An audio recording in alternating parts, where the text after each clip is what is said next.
أعوذ بالله من الشيطان الرجيم بسم الله الرحمن الرحيم لا تجد قوما يؤمنون بالله واليوم الآخر يوادون من حاد الله ورسوله ولو كانوا آباءهم أو أبناءهم أو إخوانهم أو عشيرتهم أولئك كتب في قلوبهم الإيمان وأيدهم بروح منه ويدخلهم جنات تجري من تحتها الأنهار خالدين فيها رضي الله عنهم ورضوا عنه أولئك حزب الله ألا إن حزب الله هم المفلحون.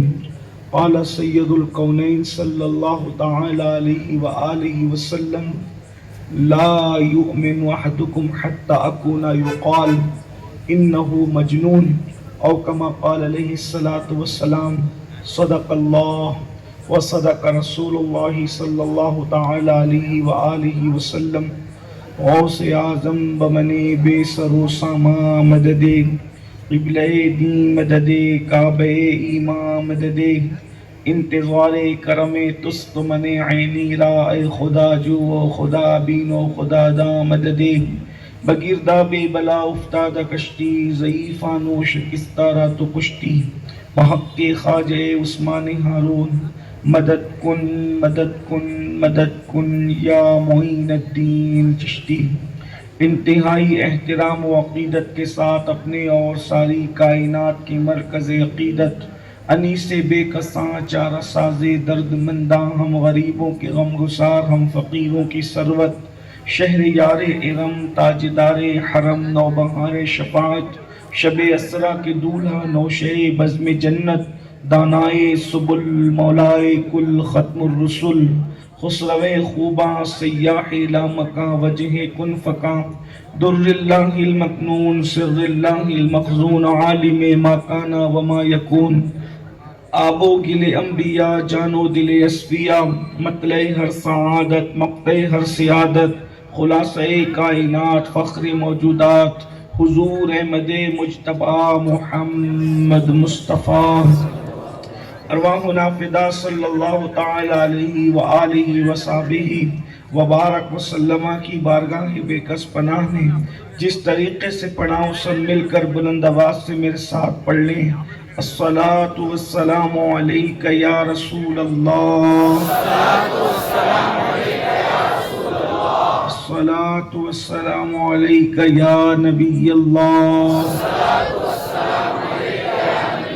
الصلاة والسلام علیکہ یا حبیب اللہ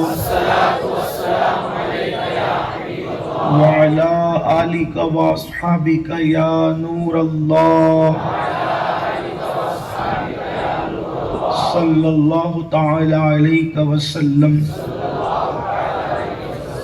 سرور کہوں کہ مالک و مولا کہوں تجھے باغ خلیل کا گل زیبا کہوں تجھے حرما نصیب ہوں تجھے امید گہ کہوں جانے مراد کانے تمنا کہوں تجھے اللہ نے تیرے جسم منور کی تابشیں اے جانے جاں میں جانے تجلا کہوں تجھے مجرم ہوں اپنے عفو کا سامہ کروں شہا مجرم ہوں اپنے عفو کا سامہ کروں شہا مجرم ہوں اپنے عفو کا سامہ کروں شہا یعنی شفیع روز جزا کا کہوں تجھے صبح وطن پہ شام غریباں کو دو شرف بے کس نواز گے سو والا کہوں تجھے اللہ نے تیرے جسم منور کی تابشیں اے جانے جاں میں جانے تجلا کہوں تجھے کہہ لے گی سب کچھ ان کے سناخا کی خاموشی چپ ہو رہا یہ کہہ کے میں کیا کیا کہوں تجھے تیرے تو وصف عیب تناہی سے ہے بری حیران ہوں میرے شاہ میں کیا کیا کہوں تجھے لیکن رضا نے ختم سخن اس پہ کر دیا خالق کا بندہ خلق کا آقا کہوں تجھے. آج کی یہ خوبصورت سی محفل آپ نے ناظم محفل نقیب محفل کی زبانی عنوان کا تقرر اور تعین سن لیا ہے کہ آج کی گفتگو کس عنوان پر ہونی ہے. یہ عنوان ہماری زندگیوں کا عنوان ہے، یہ عنوان ہماری موت کا عنوان ہے۔ ہماری زندگی کا عنوان بھی عشق رسول ہے، ہماری موت کا عنوان بھی عشق رسول ہے۔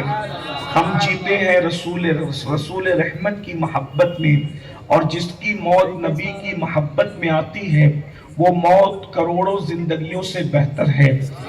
حضرت بیدم شاہ وارسی نے کہا تھا، عدم سے لائی ہے ہستی میں آرزو رسول، عدم سے لائی ہے ہستی میں آرزو رسول، کہاں کہاں لیے پھرتی ہے جستجو رسول، بلائیں لوں تیری ہے جذب شوق صلی اللہ، کہ آج دامن دل کھچ رہا ہے سوئے رسول۔ عجب تماشا ہو میدان حشر میں بیدم، عجب تماشا ہو میدان حشر میں بیدم، کہ سب ہو پیش خدا اور میں روبرو رسول، کہ سب ہو پیش خدا اور میں روبرو رسول۔ ہمارا تعلق اللہ کے رسول صلی اللہ علیہ وآلہ وسلم سے صرف اطاعت کا نہیں ہے بلکہ محبت کا ہے۔ اس کی وجہ یہ ہے کہ اگر صرف اطاعت کا تعلق ہو تو انسان باغی ہو سکتا ہے۔ ایک انسان کا اطاعت کا تعلق استاد سے بھی ہوتا ہے، ایک انسان کا اطاعت اور فرما برداری کا تعلق جو ہے وہ حکومت کے آفیسران سے بھی ہوتا ہے، ایک انسان کا اطاعت اور فرما برداری کا تعلق بادشاہوں سے بھی ہوتا ہے، دنیا داریوں سے بھی ہوتا ہے، دنیا داروں سے بھی ہوتا ہے۔ لیکن ہم اپنے رسول سے اپنا تعلق صرف اطاعت کا اور فرما برداری کا تعلق نہیں رکھتے، اس لیے کہ آدمی مجبوری میں بھی اطاعت کرتا ہے، مجبوری میں بھی فرما برداری کرتا ہے۔ کیا آپ اپنے نوکروں کو اپنی اطاعت اور فرما برداری کرتے نہیں دیکھتے؟ مگر وہ سامنے تو اطاعت اور فرما برداری کرتے ہیں مگر دل ہی دل میں کوس رہے ہوتے ہیں، جلدی سے یہ یہاں سے چلا جائے تو مجھے چھٹی مل جائے، مجھے راحت مل جائے، مجھے آرام مل جائے۔ اہل اطاعت چھٹی چاہتے ہیں لیکن اہل عشق کبھی چھٹی نہیں چاہتے، اس لیے کہ اطاعت والوں کو کبھی کبھی اطاعت بوجھ لگتی ہے مگر محبت والوں کو کبھی محبت بوجھ نہیں لگتی، اس لیے کہ اطاعت مجبوری میں کی جاتی ہے اور محبت مجبوری میں نہیں کی جاتی، بلکہ مجبوری نہیں، جب کسی کو دل چاہتا ہے تبھی کسی سے محبت ہوتی ہے، جب دل کسی سے پیار کرتا ہے تبھی کسی سے الفت ہوتی ہے۔ اور دنیا کے اندر سب سے پاورفل اگر کوئی چیز ہے تو اس کو عشق کہتے ہیں، اس کو محبت کہتے ہیں، بلکہ محبت جب شدت اختیار کر جاتی ہے تب عشق ہوتا ہے۔ عشق اور محبت میں فرق یہ ہے، عشق اور محبت میں فرق یہ ہے، کسی کو چاہنے کا نام عشق ہے۔ اللہ اکبر، اندازہ کریں، پہلے میں محبت آپ کو سمجھاؤں، محبت کتنی طاقتور ہوتی ہے۔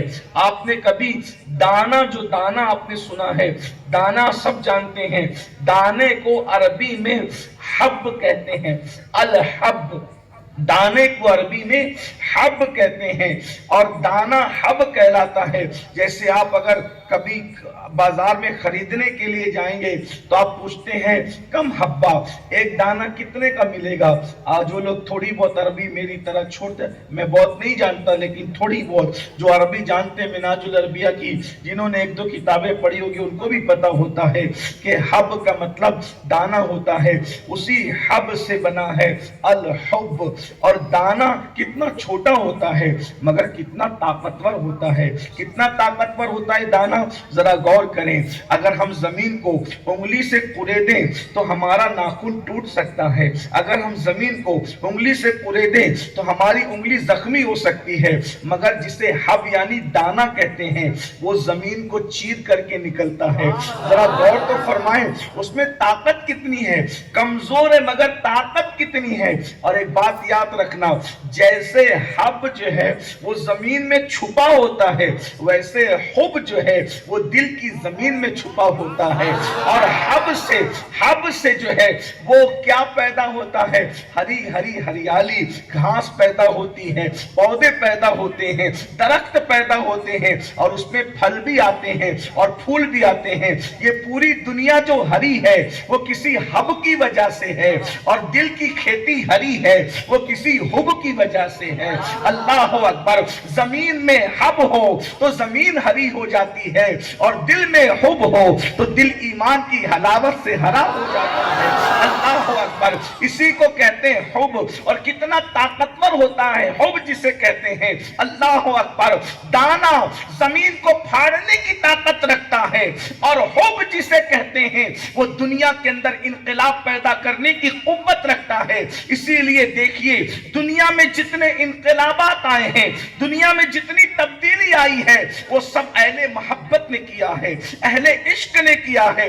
دنیا میں دیکھ لیجئے، اللہ اکبر، بیت المقدس پر جس نے اسلام کا پرچم لہرایا وہ اہل محبت تھا، وہ اہل عشق تھا۔ سب سے پہلے جس نے اسلام کا پرچم بیت المقدس پر لہرایا، اس عاشق رسول اور محبت کے امام کو دنیا عمر ابن خطاب کے نام سے جانتی ہے۔ اور اس کے بعد دوسری مرتبہ جس نے اسلام کا پرچم بیت المقدس پر لہرایا، اس عاشق رسول کو دنیا صلاح الدین ایوبی کے نام سے جانتی ہے۔ اسی طریقے سے دیکھ لیں جتنے طاقتور لوگ ہوئے ہیں وہ سب اہل محبت ہوئے ہیں۔ اگر میں آپ کے سامنے فہرست پیش کروں گفتگو آگے بڑھانے سے پہلے، بتاؤ 70 کافروں کے اندر 35 کو اکیلے قتل کرنے والا عاشق رسول کون تھا؟ اسی کو دنیا علی ابن ابو طالب کہتی ہے۔ کتنا بڑا اپنے زمانے کے عاشق رسول ہیں، جس نے اپنے دوسرے ہاتھ سے، جسے لوگ الٹا ہاتھ کہتے ہیں، خیبر کا قلعہ خیبر کا دروازہ اکھاڑ کر کے پھینک دیا۔ وہ کون تھا؟ وہ اپنے زمانے کا بڑا عظیم عاشق رسول تھا، جسے دنیا علی ابن ابو طالب کہتی ہے۔ جن لوگوں نے جنگ قادسیہ کے اندر جو ہے وہ ہاتھیوں کی سونڈیں کاٹ لی تھی، وہ کون تھے؟ وہ سب کے سب عشاق رسول تھے، بدر کے فاتحین عاشق تھے، احد کے فاتحین عاشق تھے۔ جس نے اپنا کلیجہ چبوایا ہے اس امیر حمزہ کو عاشق رسول کہتے ہیں۔ جس نے پہلی رات کی دلہن چھوڑ کر کے جام شہادت نوش کیا ہے اس غسیل الملائکہ حضرت سیدنا حنظلہ کو عاشق رسول کہتے ہیں۔ یہ سب اہل محبت تھے جنہوں نے اندلس کے ساحل پر کشتیاں جلائی طارق بن زیاد کی شکل میں، یہ سب عاشق رسول تھے۔ اللہ اکبر، جس نے 90 لاکھ کو ایمان کی دولت ہندوستان میں عطا کی اس معین الدین اجمیری بھی اللہ اکبر کیسا عاشق رسول تھا۔ غزہ کے انقلاب جتنا آیا ہے اہل محبت سے آیا ہے، اہل عشق سے آیا ہے، اور عشق بہت پاورفل ہوتا ہے۔ جہاں عشق ہوتا ہے وہاں خوف نہیں ہوتا، جہاں عشق ہوتا ہے وہاں ڈر نہیں ہوتا، جہاں عشق ہوتا ہے وہاں بزدلی نہیں ہوتی۔ اور یاد رکھنا عشق والے طاقتور ہوتے ہیں، وہ بزدل نہیں ہوتے، اس لیے کہ جہاں عشق ہوتا ہے وہاں گناہ نہیں ہوتا، جہاں گناہ نہیں ہوتا وہاں بزدلی نہیں ہوتی۔ جب عشق آتا ہے تو گناہوں سے نفرت ہوتی ہے، جب عشق آتا ہے تو بے حیائیوں سے نفرت ہوتی ہے، جب عشق آتا ہے تو طبیعت سب سے اکتا جاتی ہے۔ اللہ اکبر، عقل والے پبلک تلاش کرتے ہیں، دیوانہ ویرانہ تلاش کرتا ہے۔ اہل محبت کو تنہائیاں چاہیے، دل میں ہو یاد تیری گوشے تنہائی ہو، پھر تو خلوت میں عجب انجمن آرائی ہو، آستانے پہ تیرے سر ہو اجل آئی ہو، اور اے جانے جہاں تو بھی تماشائی ہو۔ آج جو ہے کسی پر نہیں کھلنے دیتے، کب وہ چاہیں گے میری حشر میں رسوائی ہو۔ یہی منظور تھا قدرت کو کہ سایہ نہ بنے، ایسے یکتا کے لیے ایسی ہی یکتائی ہو۔ میرے آقا صلی اللہ علیہ وآلہ وسلم کے دیوانوں، تو یاد رکھنا آج آپ نے محبت رسول، عشق رسول کا عنوان رکھا ہے، تو آئیے ہم کچھ عشق کے تار دل کے بربط پر چھیڑنے کی سعادت حاصل کرتے ہیں۔ زندگی میں بہت پسندیدہ چند عناوین ہے، اس میں سے ایک عنوان عشق رسول ہے۔ آپ جانتے ہیں عشق طاقتور ہے، عشق پاورفل ہے، عشق بزدلی سے نجات دیتا ہے، عشق انسان کو طاقتور بنا دیتا ہے۔ اسی لیے دنیا چاہتی ہے مسلمان نمازی اگر بننا چاہے انہیں بننے دو، عاشق نہ بننے دو۔ مسلمان اگر روزے دار بننا چاہے رکاوٹ پیدا نہ کرو مگر انہیں عاشق نہ بننے دو۔ مسلمان اگر ہر سال حج کرے انہیں رکاوٹ نہ پیدا کرو مگر انہیں حاجی تو بننے دو، عاشق نہ بننے دو۔ میں بہت بنیادی بات کر رہا ہوں، نمازی بننا آسان ہے، عاشق بننا مشکل ہے، حاجی بننا آسان ہے، عاشق بننا مشکل ہے۔ اللہ اکبر، ایک انسان کا صائم بننا آسان ہے، عاشق بننا مشکل ہے، ایک انسان کا عالم بننا آسان ہے، عاشق بننا مشکل ہے۔ اس لیے کہ منافق نمازی بن سکتا ہے، ہم منافق منافق حاجی بن سکتا ہے، منافق عالم بن سکتا ہے، لیکن عاشق کبھی منافق نہیں ہوتا۔ جو منافق ہوتا ہے وہ عاشق نہیں ہوتا، اور جو عاشق ہوتا ہے وہ کبھی منافق نہیں ہوتا۔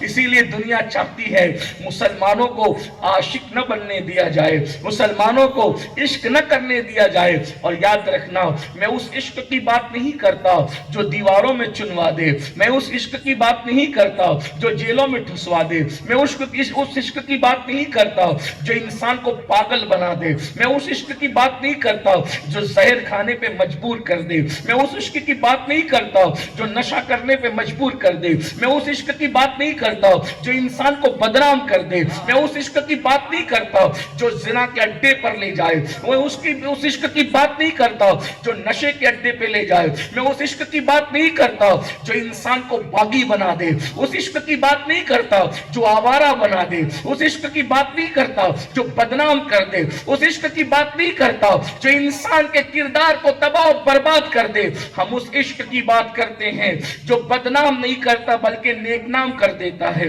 ہم اس عشق کی بات کرتے ہیں جو جیلوں میں نہیں ٹھسواتا بلکہ جنت تک لے جاتا ہے۔ ہم اس عشق کی بات نہیں کرتے بلکہ جو نشے کے اڈے پہ لے جاتا نہیں، بلکہ ہم تو اس عشق کی بات کرتے ہیں جو نشے کے اڈے سے باہر نکالتا ہے۔ ہم اس عشق کی بات کرتے ہیں جو کفر کے دلدل سے نکال کر ایمان کی شاہراہ کا مسافر بنا دیتا ہے۔ ہم اس عشق کی بات کرتے ہیں جو اللہ اکبر بہلول کو اس مقام پر پہنچاتا ہے کہ وہ جنت بیچنے والا سوداگر بن جاتا ہے۔ ہم اس عشق کی بات کرتے ہیں اگر بلال کو مل جائے تو بلال کعبے کی چھت پہ نظر آتے ہیں، اور اگر اویس کو مل جائے تو اویس سے کرنی کے پاس صحابہ دعا کرواتے ہوئے نظر آتے ہیں۔ وہ عشق ہے جو گراتا نہیں ہے بلکہ اٹھا دیتا ہے، وہ عشق ہے جو عزت عطا کرتا ہے، وہ عشق ہے جو وقار عطا کرتا ہے، وہ عشق ہے جس کی پرواز اتنی بلند ہو جاتی ہے کہ دیوان گانے عشق محمد کو دیکھ کر گھبرا گئی ہیں گردشیں، دورہ کبھی کبھی گردن میں ہاتھ ڈالے ہیں، ماہو نجوم نے گزرا ہے ان حدوں سے مسلمان کبھی کبھی۔ جہاں فرشتوں کے پر تھکتے ہیں عاشق اس کے آگے پرواز کرتا ہے۔ یہ تو اپنا ہے حوصلہ، یہ تو اپنی اڑان ہے۔ کوئی رک کے رہ گیا بام تک، کوئی کہکشاں سے گزر گیا۔ اللہ اکبر، عشق اتنا عظیم ہے، اس لیے آج دنیا ہمیں عشق نہیں کرنے دینا چاہتی۔ عشق کسے کیسے روکا جاتا ہے میں آپ کے سامنے عرض کرتا ہوں۔ اللہ اکبر، نمبر 1 ڈرایا جاتا ہے اگر نبی کو زیادہ چاہو گے تو مشرک ہو جاؤ گے۔ میں نے کہا ایسے فتووں پر لعنت ہو جو نبی کی چاہت پر شرک کا حکم لگاتے ہیں۔ خدا کی عزت کی قسم، نبی کی چاہت کے بغیر کلمہ کبھی فائدہ دے ہی نہیں سکتا۔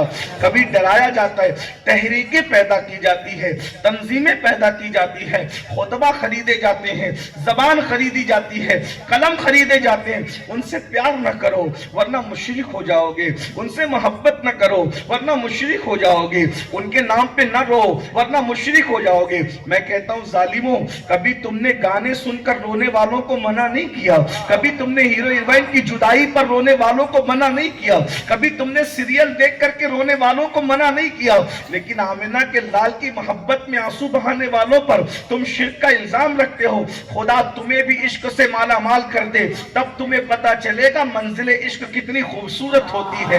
اللہ اکبر۔ دوسری بات یہ، ایسی فلمیں بنائی جاتی ہے، ایسے گانے ایجاد کیے جاتے ہیں کہ مسلمان فلموں میں ڈوب کر کے رہ جائے، گانوں میں ڈوب کے رہ جائے، اس کا کبھی تصور بھی نہ جائے کہ وہ جس کا کلمہ پڑھتا ہے اس کے حسن کا عالم کیا ہے، اس کے جمال کا عالم کیا ہے، اس کے کمال کا عالم کیا ہے، اس کا انداز زندگی کیا ہے۔ میرے آقا صلی اللہ علیہ وآلہ وسلم کے دیوانوں، حضور علیہ السلام کی سیرت طیبہ سے ہمیں دور رکھنے کے لیے بہت سارے گناہ ہماری راہ میں سد راہ بنا دیے جاتے ہیں، سنگ راہ بنا دیے جاتے ہیں تاکہ ہم اپنے نبی کی طرف رخ نہ کر سکے۔ آج کے اگر عشق مصطفیٰ کا عنوان رکھا ہے تو حضور سے عشق کیسے ہوتا ہے، میں چند باتیں آپ کے سامنے رکھتا ہوں۔ عشق کی علامت ہے، محبت کی علامت ہے جس کو پہلی بات تو یہ ہے، عشق کیا نہیں جاتا ہے۔ عشق یہ کوئی دکان سے خریدنے کی چیز نہیں ہے، یہ کرنے کی چیز نہیں ہے۔ اللہ جن لوگوں کو جنتی کرنے کا فیصلہ کرتا ہے اس کے دل میں عشق مصطفیٰ کی شمع کو روشن کر دے. اگر دل میں عشق مصطفیٰ کی شمع روشن ہو گئی تو آپ کا جنت میں جانا یقینی ہے. اس لیے کہ یاد رکھنا، توجہ فرمائیں، ہر نیکی والا پھنس سکتا ہے مگر عشق والا کبھی نہیں پھنس سکتا. اگر آپ تھوڑی دیر آخری تک میری گفتگو سنیں گے تو آج میں نصاب عشق رسول بیان کرنا چاہتا ہوں. وقت میں جتنی گنجائش ہے، آپ جتنا میرا ساتھ دیں گے میں اتنی ہی گفتگو کروں گا، لیکن نصاب عشق رسول سیکھ لو. ہو سکتا ہے آج کی محفل میرے اور تمہارے لیے نجات کا ذریعہ بن جائے. عشق جب پہلی بات تو کیا نہیں جاتا، قدرت جس کو منتخب کرتی ہے جنت کے لیے اسی کو عشق رسول کی دولت عطا کرتی ہے، محبت رسول کی دولت عطا کرتی ہے. ورنہ انتخاب قدرت یہ ہے کہ باپ غدار ہے ابو جہل کی شکل میں، اکرمہ عاشق رسول ہے صحابی رسول کی شکل کے اندر. اللہ اکبر. سعد ابن ابی وقاص باپ عاشق رسول ہے، عمر ابن سعد نبی کا غدار ہے. اللہ اکبر. اسی طرح دیکھتے چلے جائیں، کس کی مثالیں دیں، کتنوں کی مثالیں دیں، مگر آئیے کیا ہم عاشق رسول ہیں؟ کیا ہم واقعی حضور سے محبت کرتے ہیں؟ کیا واقعی ہم حضور سے پیار کرتے ہیں؟ تو آئیے، عشق کی 5 علامتیں ہیں، میں 5 پہ گفتگو کرتا ہوں نصاب عشق رسول کے حوالے سے. عشق کی 5 علامتیں ہیں. اگر اپنے آپ کو چیک کرنا ہے کیا میں عاشق رسول ہوں تو 5 میں سے کتنی علامتیں اپنے اندر ہے تھوڑا چیک کیجئے. سب سے پہلی بات، جس سے عشق ہوتا ہے وہ اس کا ذکر کثرت سے کرتا ہے، بہت کثرت سے اس کا ذکر کرتا ہے. اللہ اکبر. اب آپ مجھے بتائیں، سچ سچ بتانا، مجھے جواب مت دینا، اپنے آپ میں ڈوب کر سوچو، کیا ہم منافقت نہیں کر رہے ہیں؟ کیا ہم دورنگی نہیں کر رہے ہیں؟ عشق کے نام پر ہم نے صرف باتیں کی ہیں، عشق کے نام پر ہم نے صرف نعرے لگائے ہیں، عشق کے نام پر ہم نے صرف شیرنیاں اور نیاز کھایا ہے. بتاؤ، عشق کی سب سے پہلی علامت یہ ہے کہ عاشق اپنے محبوب کا ذکر کثرت سے کرتا ہے. کیا اپنے نبی کا ذکر کتنا کرتے ہو؟ بتاؤ، 24 گھنٹے میں سے کیا 24 منٹ بھی کبھی اپنے نبی کا ذکر کیا ہے؟ اللہ اکبر. بتائیے ہم نے کتنا آقا کا ذکر کیا؟ بہت معافی کے ساتھ، بڑی معذرت کے ساتھ، صرف ٹوپیاں پہننے سے، داڑھیوں کی تراش خراش سے، لباس کے رنگ اور تبدیل کر لینے سے اور اپنے آپ کو قادری، چشتی، نقشبندی، سوروردی، رفائی اور وغیرہ وغیرہ وغیرہ وغیرہ کہنے سے کبھی کوئی عاشق رسول نہیں بنتا. پہلی علامت عشق مصطفیٰ کی، جس کو جس سے عشق ہوگا اس کا ذکر کثرت سے کرے گا. میرے بھائی، ہمیں تو نبی کے دادا دادی کا نام بھی نہیں پتا، ہم کیسے عاشق رسول ہیں؟ نبی کی شہزادیاں کتنی تھی ہمیں ان کے نام بھی نہیں پتا. نبی کی 11 بیویوں کے نام کسی کو پتا ہے؟ کبھی سوچو، توجہ کرو، ممبر والوں سے نہیں کہہ رہا ہوں، جیسے آپ اور ہم ہیں، میں آپ کی اور اپنی بات کر رہا ہوں. کیسے عاشق ہو؟ جس کو جس سے عشق ہوتا ہے اس کو خاندان بھی پتا ہوتا ہے، اس کو قبیلہ بھی پتا ہوتا ہے، اس کو خطہ بھی پتا ہوتا ہے، اس کو نام بھی پتا ہوتے ہیں. اپنے نبی کے کتنے نام جانتے ہو؟ نبی کے کتنے نام جانتے ہو؟ صوفیہ کہتے ہیں رسول اللہ کے 3000 نام ہیں. 3000 نام میں سے کتنے نام آپ کو یاد ہے؟ مجھے بتائیے تو صحیح. بڑی معذرت کے ساتھ، جو نچنیوں سے تم پیار کرتے ہو نا، ان کا پورا خاندان تمہیں پتا ہے. ماں کافر ہے، باپ مسلمان ہے تو باپ کافر ہے تو ماں مسلمان ہے، پوری تفصیل جانتے ہو. اس نے کس کس کے ساتھ پیار کیا، اس نے کتنی پکچریں بنائی، اس نے کس کس کے ساتھ جو افیئر کیا، اس نے کس کے ساتھ شادی کی، کس کے ساتھ طلاق ہو گئی، تمہیں ساری تفصیل پتا ہے. کیا کبھی ہنسنے کی بات نہیں، یہ تو رونے کا مقام ہے. اپنے نبی کا کلمہ پڑھتے ہو، عاشق رسول کہتے ہو. نبی کی شہزادیاں کتنی ہیں پتا ہے؟ نہیں پتا. نبی کی زندگی کیا ہے پتا ہے؟ نہیں پتا. نبی کی صبح و شام کیا پتا ہے؟ نہیں پتا. پہلی چیز عشق کی علامت کثرت سے ذکر ہونا چاہیے. اب میں اس کا طریقہ بتا دوں. اگر آپ لوگ واقعی سیریس ہو عشق کرنے کے لیے، نمبر 1، نبی کی سیرت ایک مرتبہ پڑھو، پوری پڑھو، مختصر پڑھو مگر پوری پڑھو. بہت معافی کے ساتھ ہاتھ نہیں اٹھانا، اگر اٹھوا بھی لوں تو انگلیوں پہ گن سکو گے. ایمانداری سے کہنا، آخرت کو یاد کر کے کہنا، کتنے لوگ ہیں جنہوں نے پوری سیرت النبی پڑھی؟ حضور کی سیرت کس کس نے پوری پڑھی ہے؟ 25 سال لگا دیے دنیا کا نصاب پڑھنے میں. ہمیں اعتراض نہیں ہے، پڑھو. کیا کبھی 25 دن بھی نکالے نبی کی سیرت پڑھنے؟ حضور کے بارے میں کیا جانتے ہیں؟ کچھ نہیں جانتے۔ جس کے بارے میں کچھ جانتے ہی نہیں، اس سے عشق کیسے ہوگا؟ عشق کی باتیں تو ہو سکتی ہیں، عشق نہیں ہو سکتا۔ لیکن ایک بات، میں مایوس نہیں ہوں، آئیے محبوب کا ذکر کثرت سے کیا جانا چاہیے، تو آج ہم تھوڑا ذکر کرتے ہیں، پھر دوسری شرط کی طرف چلتے ہیں۔ تھوڑا میں اپنے آقا کا ذکر کر دوں، اور ہم ذکر کر کے ان پہ کوئی احسان نہیں کرتے ہیں، ہم ذکر کر کے اپنے آپ پہ احسان کرتے ہیں، اس لیے کہ وہ ایسے مذکور ہیں کہ اللہ خود ان کا ذکر کرتا ہے۔ جس کا ذکر اللہ کرے، اس کا ذکر بندہ نہ کرے۔ کیسے محبوب ہیں؟ آؤ پہلے اللہ کیسے ذکر کرتا ہے وہ دیکھیے۔ اللہ جب ان کی زلفوں کا ذکر کرتا ہے تو کہتا ہے واللیل، ان کے چہرے کا ذکر کرتا ہے کہتا ہے والضحیٰ۔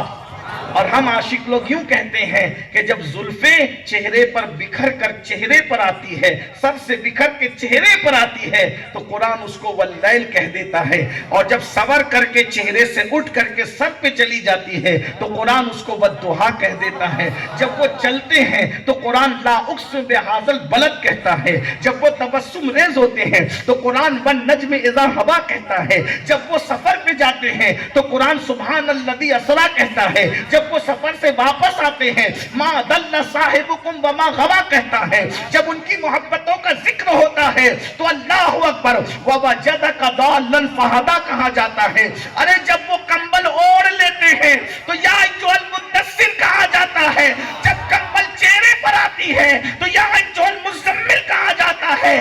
ہے دنیا میں کوئی جس کے کمبل اوڑھنے کی ادا کو بھی بیان کیا جائے؟ وہ ایک ہی محبوب ہے، اللہ کا محبوب۔ کمبل چہرے پر آئے تو یا ایھا المزمل کہہ کے اس ادا کو بھی بیان کر دیتے ہیں، اور جب محبوب کمبل بدن پہ اوڑھ لے تو یا ایھا المدثر کہہ کے اسے بھی قرآن میں بیان کر دیتے ہیں، حتیٰ کہ وہ غصے میں آ کر کے کنکر اٹھا کر دشمن کو مار دے تو قرآن اس کو بھی بیان کرتا ہے وما رمیت اذ رمیت ولکن اللہ رمی۔ پیارے کنکر تو نے نہیں ماری، ہاں تیرے تھے مارنا، تیرے خدا کا تھا۔ نعرہ تکبیر، نعرہ رسالت، حضور کی آمد، شان مصطفیٰ۔ وہ جب ان کی زندگی قرآن یوں بیان کرتا ہے یا ایھا النبی انا ارسلناک شاہدا ومبشرا ونذیرا وداعیا الی اللہ باذنہ وسراجا منیرا۔ اے میرے محبوب، ہم نے تمہیں حاضر و ناظر بنا کر بھیجا، اے رسول ہم نے تمہیں حاضر و ناظر بنا کر بھیجا۔ توجہ فرمائیں، اللہ جب ان سے کلام کرتا ہے تو نام لے کر نہیں کہتا۔ اللہ اکبر، یونس علیہ السلام سے باتیں کرے تو کہتا ہے اے یونس، آدم علیہ السلام سے باتیں کرتا ہے اے آدم، موسیٰ علیہ السلام سے باتیں کرے کہتا ہے اے موسیٰ، عیسیٰ علیہ السلام سے باتیں کرے کہتا ہے اے عیسیٰ، حضرت نبیوں کے بعد ابراہیم علیہ السلام سے باتیں کرے کہتا ہے یا ابراہیم۔ لیکن جب میرے محبوب کی باری آتی ہے، میرے آقا کی باری آتی ہے، اللہ یا محمد کہہ کے نہیں پکارتا بلکہ کہتا ہے طٰہٰ یاسین یا ایھا المزمل یا ایھا المدثر قاف ہاء یا عین صاد نون والقلم الف لام را طا سین میم ہاں میم عین سین کاف۔ ذرا غور تو فرمائے، آج تک کبھی پتا چلا یاسین کا ترجمہ کیا ہے؟ آج تک پتا چلا طٰہٰ کسے کہتے ہیں؟ طٰہٰ یاسین میرے محبوب کے نام ہے۔ اب ذرا توجہ کرنا، غور کرنا، عشق کا عنوان رکھا ہے تو میں تھوڑی مشکل بات کروں۔ کیا نام ہے میرے آقا کا؟ یاسین، طٰہٰ، مزمل، مدثر، کاف ہاء یا عین صاد طا سین میم ہاں میم عین سین قاف۔ اللہ اکبر، یہ میرے آقا کے نام ہے۔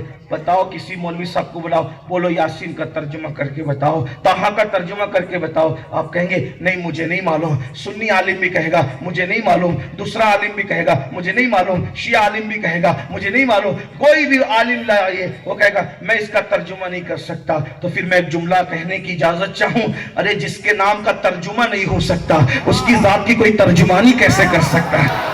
جس کا نام نہ سمجھ سکے اس کی ذات کیسے سمجھ سکتے ہو؟ اللہ اکبر. پھر کیسے کہہ دیتے ہو کہ وہ ہماری طرح ہے؟ ارے جب نام میں ہماری طرح نہیں ہے تو ذات میں ہماری طرح کیسے ہو سکتا ہے؟ اگر دیدم میں نے بتا ورزیدم بسیار خوبا دیدم لیکن تو چیزیں دی گری. اللہ اکبر. کیا نام ہے، کیا شان ہے. طٰہٰ یاسین کا کوئی ترجمہ کر سکا؟ نہیں کر سکا نا. تو اللہ اکبر جس کا نام اتنا پرراز ہو، جس کا نام اتنا رازداری کے ساتھ ہو کہ جبریل کو بھی نہیں پتا ہے، جبریل کو بھی حقیقتیں نہیں پتا. ہزاروں جبرائیل الجھے ہوئے ہیں اس گرد منزل میں، نہ جانے کس بلندی پر ہے کاشانہ محمد کا. اپنے نبی کی شان اپنی نبی کی شان بتاؤں. حضور کا ذکر کرنے بیٹھے تو چلے ذکر کر لیتے ہیں. ایک دن اللہ کے رسول نے فرمایا جبریل تم آتے ہو تو بشری لباس میں آتے ہو، کبھی کسی شکل میں آتے ہو کبھی کسی شکل میں، کیونکہ جبریل کے 600 پر ہے. کتنے پر ہے؟ 600. ایک پر کھولتا ہے تو پوری دنیا چھپ جاتی ہے. ایک دن آقا نے کہا جبریل تو فرشتوں کا سید و سردار ہے، اپنی اصلی شکل مجھے کبھی دکھا دے. اور جبریل علیہ السلام نے کہا یا رسول اللہ بقی میں آئیے، رات کے وقت آئیے، میں اپنی اصلی شکل آپ کو دکھا دوں گا. اور سرکار آئے، جبریل نے اپنے پر کھولے. اللہ نے اتنی وسعت پیدا کر دی کہ جبریل نے اپنی اصلی شکل رسول اللہ کو دکھا دی. حضور دیکھ کے مسکراتے رہے. گنگاوتی والوں کو میں اس پر نہیں کہوں گا کہ بولو سبحان اللہ، یہ کوئی بات نہیں ہے، لیکن عشق کی محفل میں ایسے نہیں سنا کرتے. میں نے بہت بڑی بات کہی. آپ گھر جا کر کے سوچنا کہ جس کے سامنے جبریل نے سب پر کھول دیے ہوں اور اپنی اصلی شکل دکھا دی ہو. ایک بات بتاؤں، لوگ کہتے ہیں نبی ہماری طرح. میں کسی کو گالی دینے نہیں آیا، صرف آپ کو بتانے آؤں کہ عشق کرو بس. ہم صوفیہ کے غلام ہیں، ہم لڑائی جھگڑے کی بات نہیں کرتے، لیکن حق بات تو کہنا ہم پہ فرض ہے.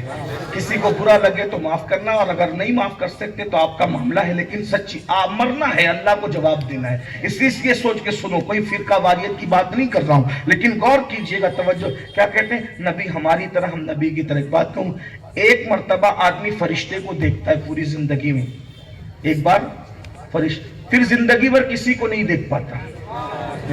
فرشتے کو دیکھ لیا نا ایک بار تو آنکھیں کھلی کے کھلی رہ جاتی ہے، بند کرنے کی بھی اوقات نہیں رہ جاتی. ہنسنے کی بات نہیں ہے، بس ایک ہی بات فرشتے کو دیکھا تو کبھی بہو کو آنکھیں بند کرنا پڑتی، کبھی بیٹوں کو، اور اس دیکھنے کے بعد پھر کسی کو نہیں دیکھ سکتا. لوگ کہتے ہیں اس کو اٹھاؤ سیدھا لے جا کر کے اب دفن کر دو، یہ کسی کام کا نہیں رہا. فرشتے کو ایک بار دیکھو تو اوقات، بہرحال جو بھی بات ہے، حیثیت یہ ہو جاتی ہے کہ کوئی جو ہے وہ زمین میں دفن ہو جاتا ہے، کوئی جلا دیا جاتا ہے، کوئی بہا دیا جاتا ہے. ایک بار فرشتہ دیکھا تو پھر کچھ نہیں رہ جاتا دیکھنے کے قابل.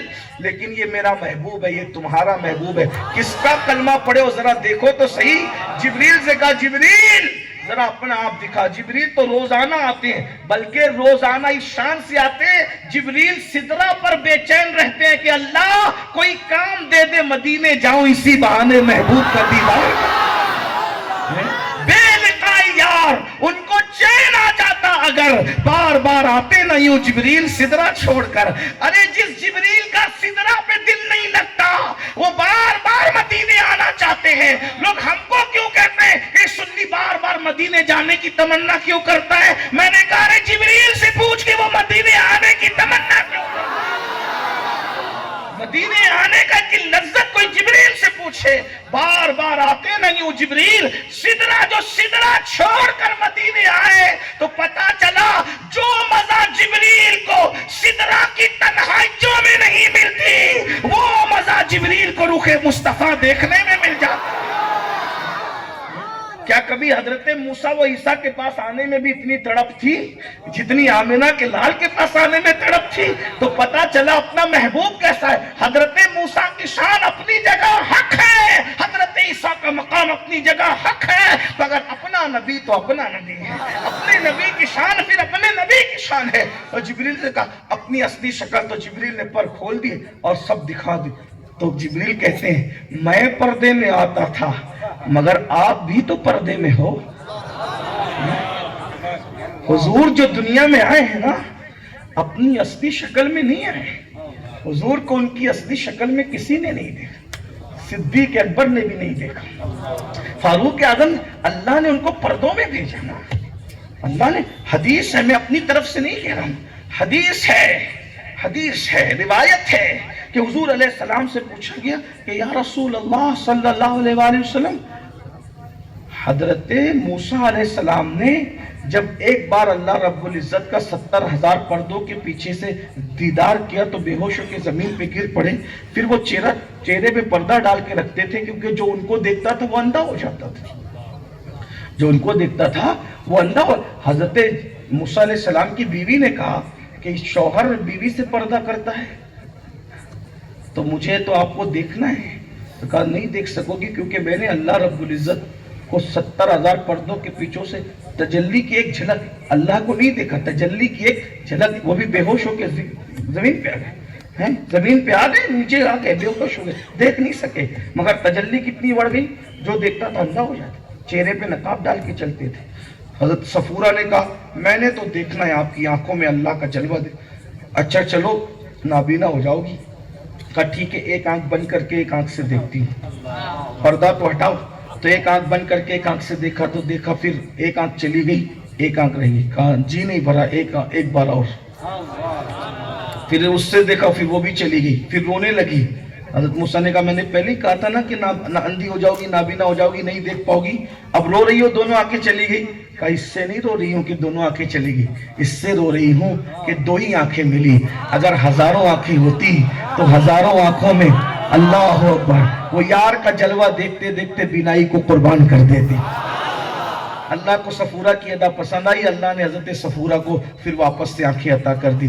تو جو 70,000 پردوں کے پیچھے سے دیکھے وہ پردہ کر کے پھرتا رہے اور اس کا چہرہ جو دیکھے وہ اندھا ہو جائے، تو جس نے اتنے قریب سے دیکھا ثم دنا فتدلا فکان قاب قوسین او ادنا، کہ ساری دوریاں ختم ہو گئی، سارے حجابات اٹھ گئے، اتنے قریب سے دیکھا۔ مشکات شریف کی حدیث ہے، آقا فرماتے ہیں میں اللہ کے اتنا قریب ہو گیا کہ اللہ نے اپنے دست قدرت میرے کندھوں پہ رکھ دیے۔ ہائے ہائے ہائے، کدھر اندازہ تو فرمایا اللہ نے دست قدرت میرے کندھوں پہ رکھ دیے، اللہ اکبر۔ دوسری روایت میں آتا ہے اور اللہ نے مجھ سے پوچھا محبوب تو جانتا ہے میری سلطنت کا دولہا کون ہے؟ اے محبوب تو جانتا ہے؟ کہاں؟ قاب قوسین میں بلا کے، سدرہ کے آگے بلا کے، عرش کے آگے بلا کے، لامکان کی بلندیوں پہ بلا کر کے پوچھتے ہیں کیا میری سلطنت کا دولہا تجھے معلوم ہے کون ہے؟ حضور کہتے ہیں میں چپ رہا۔ ہائے ہائے، یہ بھی میرے محبوب کی ادا ہے۔ اللہ پوچھ رہا ہے میری سلطنت کا دولہا کون ہے؟ بات سمجھ میں آ رہی ہے میری آپ کو؟ میں مشکل تو نہیں کر رہا ہوں؟ میری سلطنت کا دولہا کون ہے تجھے معلوم ہے؟ حضور کہتے ہیں میں چپ رہا، تو پھر مجھے خود ہی کہا تجھے بتاؤں آج میری سلطنت کا دولہا کون ہے؟ آج میری سلطنت کا دولہا کون ہے میں تجھے بتاتا ہوں۔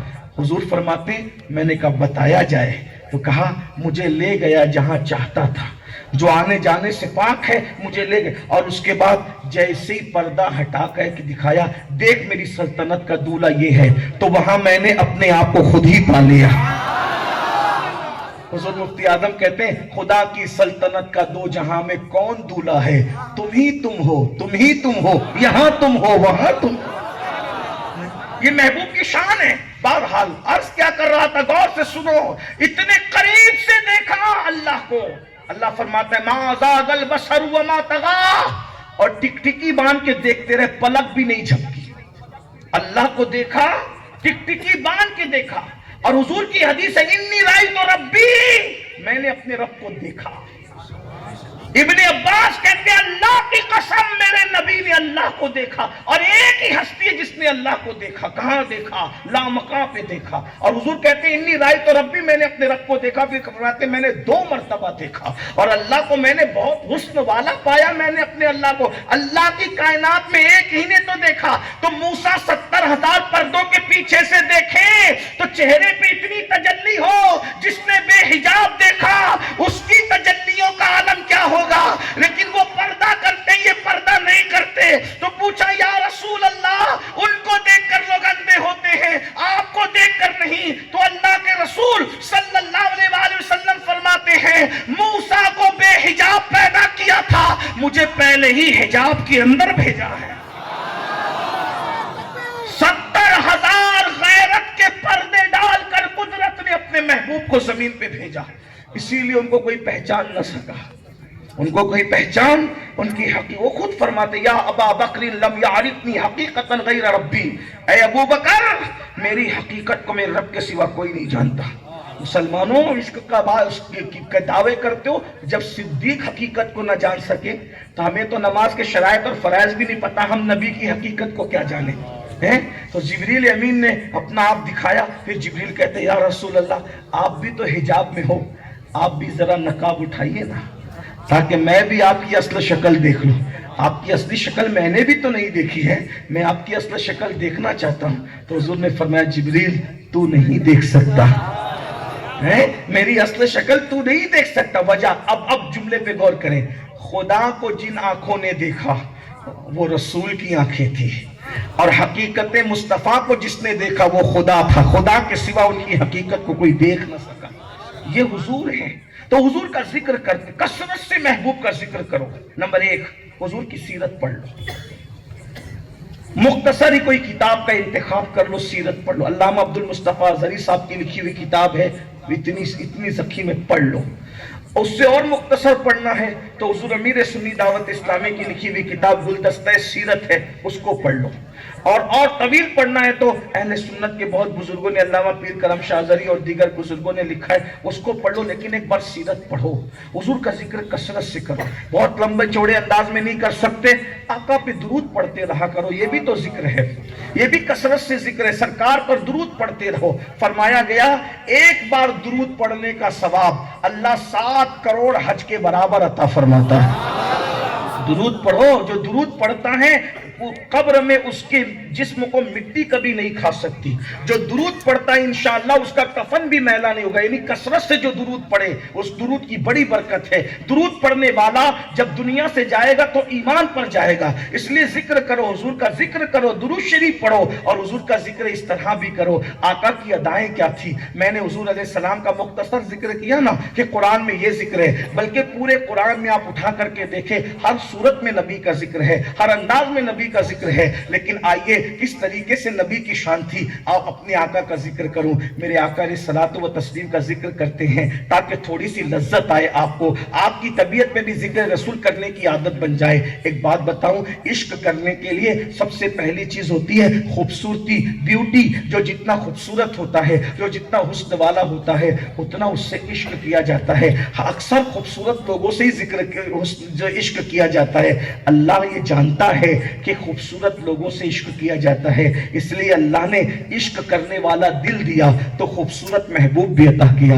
کتنا خوبصورت ہے اپنا محبوب، ظاہری حسن حضور کا کتنا ہے، کتنی خوبصورتی ہے حضور کے پاس. صحابہ کہتے ہیں اگر بفرض محال اللہ قرآن نازل نہ بھی کرتا، حضور ہی کو بھیج دیتا تو حضور اتنے خوبصورت تھے جو دیکھتا کلمہ پڑھ کے مسلمان ہو جاتا. ایک مرتبہ حضور کی خوبصورتی بیان کروں. حضرت جابر ابن سمورہ رضی اللہ تعالیٰ عنہ کہتے ہیں کہ ایک مرتبہ میں حضور سے ملنے کے لیے آیا. اللہ اکبر، کیا مزے کی بات یاد آ گئی ہے، کیا پیاری حدیث یاد آئی ہے. اللہ اکبر، میں اپنے جوانوں سے شکایت کر رہا ہوں، ایسا خوبصورت محبوب چھوڑ کر تم نچنیوں سے پیار کرتے ہو، ایسا خوبصورت محبوب چھوڑ کر تم نشے سے پیار کرتے ہو، ایسا خوبصورت محبوب چھوڑ کر تم گناہوں سے پیار کرتے ہو. تف ہے، افسوس ہے میرے جوانوں تم پر. آؤ نا اپنے محبوب سے عشق کریں. حضرت جابر بن سمورہ کہتے ہیں، جابر ابن سمورہ کہتے ہیں ایک دن میں حضور سے ملنے آیا. حضور بہت خوبصورت تھے، بہت خوبصورت. اور حضور علیہ السلام کی عادت تھی اکثر حضور علیہ السلام اپنے لباس پر چادر اوڑھتے تھے. عرب کا دستور تھا، جو بہت معزز عزت دار لوگ تھے وہ چادر اوڑھتے تھے. اور چادر اوڑھنے کا انداز عرب میں جو آزاد لوگ تھے ان کا اس طریقے کا تھا، اس طرح وہ چادر اوڑھتے تھے. اور جو غلام لوگ تھے وہ اس طریقے سے چادر اوڑھتے تھے. تو آزاد اور غلام میں یہ پہچان تھی. حضور علیہ السلام نے سرخ دھاری والی، لال دھاری والی چادر اوڑھ رکھی تھی اور اوڑھ کر مسجد نبوی کے صحن میں بیٹھے تھے. چونکہ مسجد نبوی کے صحن میں اوپر چھت نہیں تھی اس زمانے میں، آقا بیٹھے ہوئے ہیں. جابر کہتے ہیں میں کبھی حضور کو دیکھتا، اور اتفاق سے اس دن چاند کی رات تھی، اس دن چاند کی یعنی 14ویں رات کے چاند کی پونم کی رات تھی، اب چاند پورا نکلا ہوا تھا اوپر، اور حضور کے سر کے اوپر چاند تھا، اور میں کبھی حضور کو دیکھتا اور کبھی چاند کو دیکھتا، کبھی حضور کو دیکھتا کبھی چاند کو دیکھتا، کبھی حضور کو دیکھتا کبھی چاند کو دیکھتا، اور میں فیصلہ نہیں کر پا رہا تھا کہ حضور زیادہ خوبصورت ہے یا چاند زیادہ خوبصورت ہے۔ جب میں نے بہت توجہ کی تو میرے دل نے فیصلہ کیا چاند سے تشبیہ دینا یہ بھی کوئی انصاف ہے؟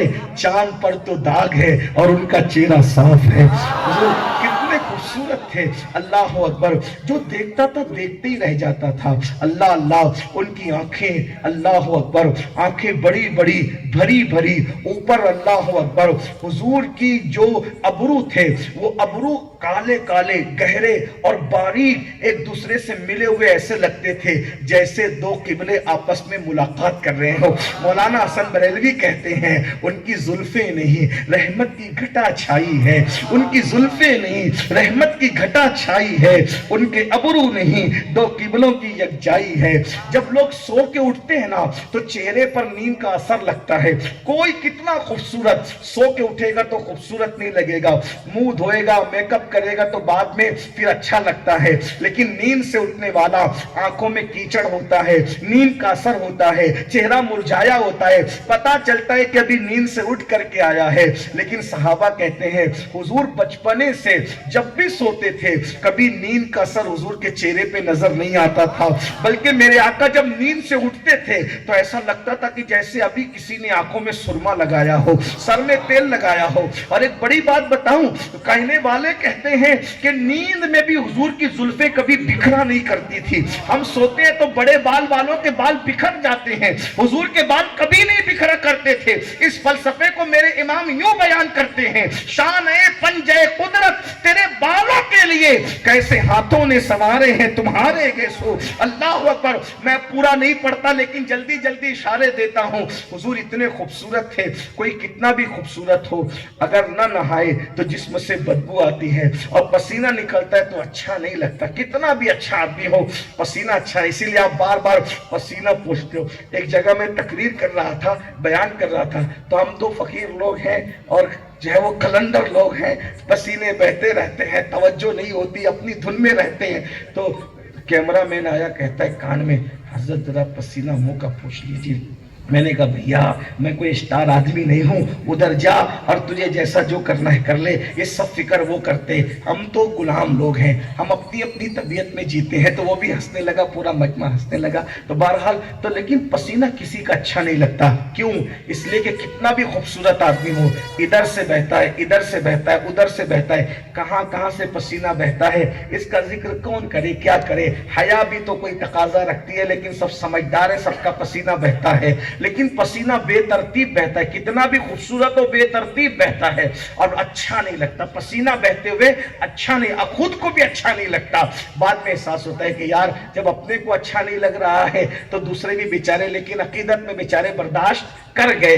مگر صحابہ کہتے ہیں حضور کا پسینہ ادھر ادھر سے نہیں بہتا تھا، حضور علیہ السلام کا پسینہ پیشانی پر آ کر کے جم جاتا تھا، اور جمتا تھا تو موتیوں کی طرح لگتا تھا، ایسا لگتا تھا جیسے کسی نے چاندی کی پلیٹ پر سونے کے موتی ٹاک دیے ہو۔ حضور علیہ السلام پسینہ موتیوں کی طرح، کیا نبی ہے اپنا، قدرت نے کیسا نبی بنا کر کے، ارے نبی سب نبی عظیم ہوئے ہیں لیکن اپنے نبی کا پسینہ بھی کبھی بے ترتیب نہیں نکلا۔ اور شان تو یہ ہے پسینے کی، اس پسینے میں اتنی خوشبو آتی تھی کہ کسی خوشبو میں، مشک میں بھی ایسی خوشبو نہیں پاتے تھے جو نبی کے پسینے میں آتی تھی۔ ایک صحابی تھے، ایک صحابی، ان کی کئی بیویاں تھی اور ہر بیوی مہنگے سے مہنگا عطر خرید کر لگاتی تھی تاکہ شوہر کی توجہ میری طرف ہو، لیکن سب لوگ ایک دوسرے سے عطر میں بڑھنے کی کوشش کرتی تھی مگر شوہر سے اچھا عطر کوئی نہیں لگا پاتا تھا۔ ایک دن ساری بیویاں جمع ہو کر شوہر سے کہتی ہے تجھے قسم ہے خدا کی ذرا بتا کہ تو یہ خوشبو لاتا کہاں سے ہے کہ ہم اتنا بڑھ بڑھ کے خرچہ کر کے بھی تیری خوشبو کی طرح بڑھ نہیں پاتے. وہ مسکرا کے کہتے میں نے کبھی خوشبو خریدی ہی نہیں. کہا پھر تو کیسے مہکتا ہے؟ تو کہا جب مہک کی ضرورت پڑتی ہے تو نبی کا پسینہ بوتل میں جمع کر لیتا ہوں اور اسی کو مل لیتا ہوں تو گلیاں مہک جاتی ہیں. صحابہ کہتے ہیں کہ ہاتھوں سے اتنی خوشبو آتی تھی. اگر نبی صبح کے وقت کسی بچے کے سر پہ ہاتھ رکھ دیتے تھے تو شام تک وہ بچہ بچوں میں پہچانا جاتا تھا کہ نبی نے اس کے سر پہ ہاتھ رکھا ہے, کیونکہ شام تک اس کے بدن سے نبی کے ہاتھوں کی خوشبو آتی تھی. انس ابن مالک کہتے ہیں قربان میرے نبی کی عظمتوں پر. انس ابن مالک کہتے ہیں کوئی صبح کے وقت مسافہ کر لے تو شام تک کے اس کے ہاتھ خوشبو سے معطر ہوتے تھے. نبی کو ڈھونڈنے کے لیے ہمیں پوچھنا نہیں پڑتا تھا کہ نبی کہاں ہے. جس گلی سے تازہ خوشبو آتی اسی گلی میں چلے جاتے تھے, اپنے نبی کو پا لیا کرتے تھے. کیا مہکتے ہیں مہکنے والے, منہ پہ چلتے ہیں بھٹکنے والے, وہی دھوم ان کی ہے ماشاءاللہ. مٹ گئے آپ مٹانے والے, حسن تیرا سما دیکھا نہ سنا کہتے ہیں اگلے زمانے والے. جگمگا اٹھی میری گور کی خاک تیرے قربان چمکنے والے. اور کیوں رضا آج گلی سنی ہے اٹھ میرے دھوم مچانے والے. ہے کسی کے پاس ایسا قائد تو بتاؤ کہ جس سے گلیاں مہکتی ہو, جس سے بچے مہکتے ہو. اور ایک بات آپ نے سنی ہوگی, سر پہ ہاتھ رکھ دے تو شام تک بچہ مہکے, پسینے لگا لے تو انسان مہکے, گلی مہکے. اور اگر دلہن کو مل جائے تو دلہن کی نسلیں مہکتی ہوئی نظر آتی ہیں. اپنے نبی کا ذکر کرتے نہیں ہو, کرتے ہو؟ ایسا نبی اپنا نبی ہے جس کی خوشبو اتنی اعلیٰ ہے. کرتا ہے کوئی نہیں کرتا, کرتے ہو؟ آج تو عشق رسول کا عنوان دیا تو وہ اپنے ابا کو لے کے بیٹھا, وہ اپنے دادا کو لے کے بیٹھا, وہ اپنا خاندان لے کے بیٹھا. ایسے نبی کی ہم ذکر ہی نہیں کرتے. غیبت کوئی کر رہا ہے, کوئی چگلی کر رہا ہے, کوئی اس کی بات کر رہا ہے, کوئی دیکھو نا اپنا نبی کتنی شان والے ہیں, کتنی شان والے. اللہ اکبر. جو دیکھتا تھا دیکھ کے تو ایک مرتبہ ام المومنین سیدہ عائشہ صدیقہ کہتی ہے میری گود میں حضور سر رکھ کر کے لیٹے ہوئے تھے. اتنے عظیم ہے نبی, لیکن گھریلو زندگی کتنی خوبصورت ہے کہ اپنی بیوی سے اظہار محبت یوں کر رہے ہیں کہ بیوی کے سر کی زانوں پر سر رکھ کے لیٹے ہوئے. جب بہت محبت ہوتی ہے تو گھر میں ایسا ہوتا ہے. ہمارے ہاں تو گھر میں روزانہ مہابھارت مچی ہوتی ہے. سالن میں نمک زیادہ ہوا تو بیوی کو دھمکاتے ہیں, طلاق کی دھمکیاں دیتے ہیں, مار پیٹ کرتے ہیں. نہیں, اللہ کے رسول فرماتے ہیں کمینہ آدمی ہے وہ جو بیوی کی عزت نہیں کرتا. اللہ کے رسول فرماتے ہیں کمینے وہ لوگ. میں نہیں, حدیث میں اگر الفاظ نہیں آتے تو میں یہ نہیں کہتا. یہ سادات اکرام علماء اکرام بڑے بڑے لوگ ممبر پہ پیچھے بیٹھے ہوئے, سامنے اللہ کے ولی کا آستانہ ہے, بزرگ کا آستانہ, سید بادشاہ آرام کر رہا ہے سامنے. تو میں ایسی بات نہیں کرتا, لیکن ایک بات آپ سے, اللہ کے رسول نے فرمایا جو بیوی کی عزت نہ کرے وہ کمینہ ہے, کمینہ. اللہ کے رسول کہتے ہیں تمہیں کسی سے کمینے کا تمغہ لینے کی ضرورت نہیں ہے. سالن میں نمک زیادہ ہونے پہ بیوی کو مار پیٹ کرنے والوں, طلاق کی دھمکیاں دینے والوں, بیوی کو کنیز اور غلام بنا کر کے رکھنے والوں, چپل جوتے ان سے دھلوانے والوں, بیوی اس کام کے لیے, بیوی کو کیا بنا رکھا ہے؟ آج مسلمانوں میں جو طلاق زیادہ ہو رہی ہے کیا ہے؟ بیوی کا حق ادا نہیں کرتے. عشق رسول کا دعویٰ کرتے ہو, گھر میں زندگی طوفان ہے, محفلوں میں دوستوں میں بہت پیار سے باتیں کرتے ہو, گھر میں بھی کبھی پیار سے بات کی ہے؟ ماں بہن کی گالیاں اپنی بیوی کو دیتے ہو, جبکہ تمہارے میرے نبی کا فرمان ہے کھٹمل کو بھی گالی مت دو, مرغے کو بھی گالی مت دو. حتیٰ کہ اللہ کے رسول فرماتے ہیں شیطان کو بھی گالی مت دیا کرو. شیطان ہے نا, شیطان کو گالی دے کر اپنی زبان کیوں خراب کر رہے ہو؟ جس مذہب نے شیطان کو گالی دینے سے منع کیا اس مذہب کے ماننے والے اپنی شریک حیات کو گالی دیتے. ام المومنین فرماتی سیدہ عائشہ رسول اللہ نے اپنی پوری زندگی میں اپنی کبھی کسی بیوی کو اپنی ذات کے لیے نہیں ڈانٹا, ڈانٹا تک نہیں. نہ کبھی بیویوں کو ڈانٹا, نہ کبھی غلاموں کو ڈانٹا, کسی کو اپنی ذات کے لیے نہیں ڈانٹا. یار تو عجیب حال ہے. نبی کی سیرت نہیں پڑھ رہے ہو نا, سب پڑھ رہے ہو, حضور کی سیرت نہیں پڑھ رہے ہو. سب پتہ ہے, حضور کی زندگی نہیں پتہ ہے. حضور کی زندگی کی شان کیا ہے؟ اللہ کے رسول اپنی بیوی کے زانوں پہ سر رکھ کے لیٹے ہوئے ام المومنین سیدہ, اور آنگن میں یعنی صحن میں